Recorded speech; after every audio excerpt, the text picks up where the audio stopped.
Good evening. Thank you for joining us here again today. The search that we've been conducting has come to a close. An individual matching the description that we were looking for has been recovered. The individual was found near Sunset Lake Road and Hilltop Needmore Road. We had officers that were responding in the area for the search and were flagged down by a resident. They had heard something in their backyard, which led to us finding this individual. We want to thank all the responding agencies that have worked with us on this: Wake County EMS, the town of Cary, Fuquay, Holly Springs, the Highway Patrol, Wake County Sheriff's Office, RDU Airport, and Fairview Fire, and numerous other partners to make sure that we had the right tools and resources to find this individual as quickly as we did. Additional questions regarding the status of the individual, the aircraft incident at RDU, can be directed to the airport and the appropriate federal authorities that will be investigating this. Beyond that, that is all the information that I have for you today. Are there any questions? What were the cross streets again? Hilltop Needmore and Sunset Lake Road. Is there anything else we can say about the identity of this person?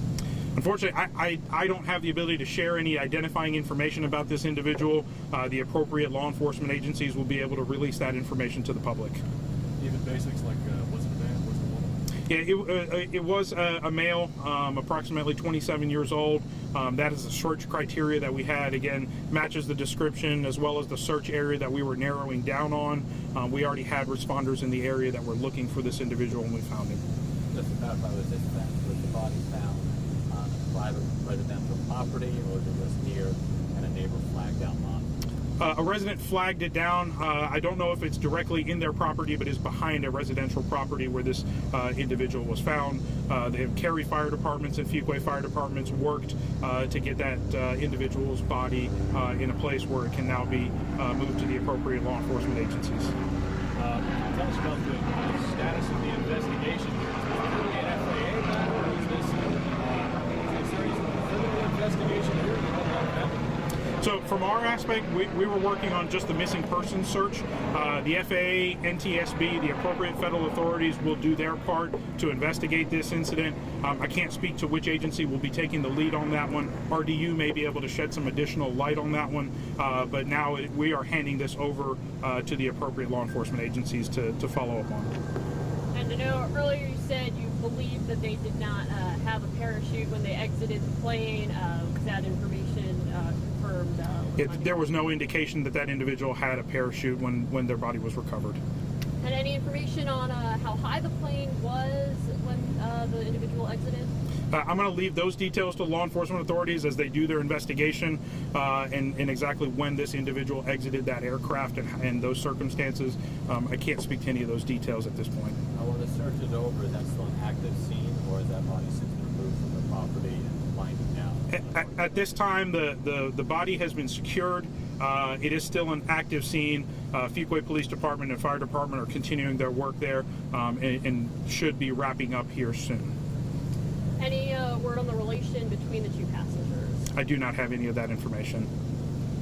Can you think of a similar incident that we've had here in the past here in Wake County?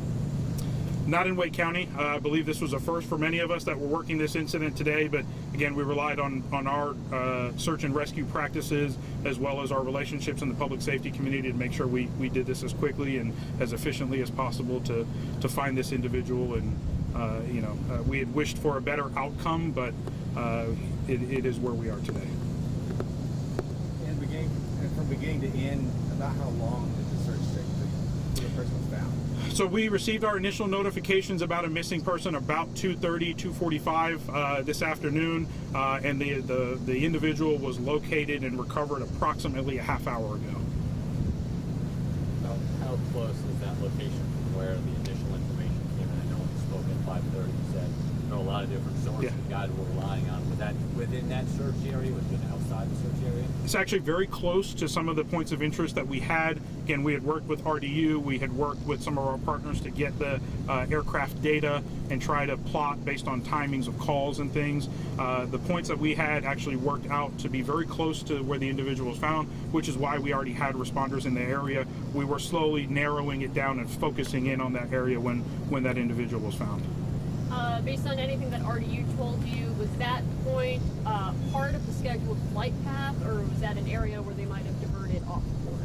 So I don't know about what the filed flight plan looked like, but we do know that the point that was provided was on the flight path, and the individual was found in the vicinity of the flight path as we knew it. Can you let them know where to go if they want to go closer to the scene? Did we identify a spot for the media there? We have. So we can identify that once we're done with the live shot here, so that we don't have members of the public going there as well. Are we able to confirm the tail number on the aircraft? I cannot confirm that. I'm going to leave that to the NTSB or the FAA to confirm the aircraft and the tail number. Roger. Good? Okay. Thank you all very much.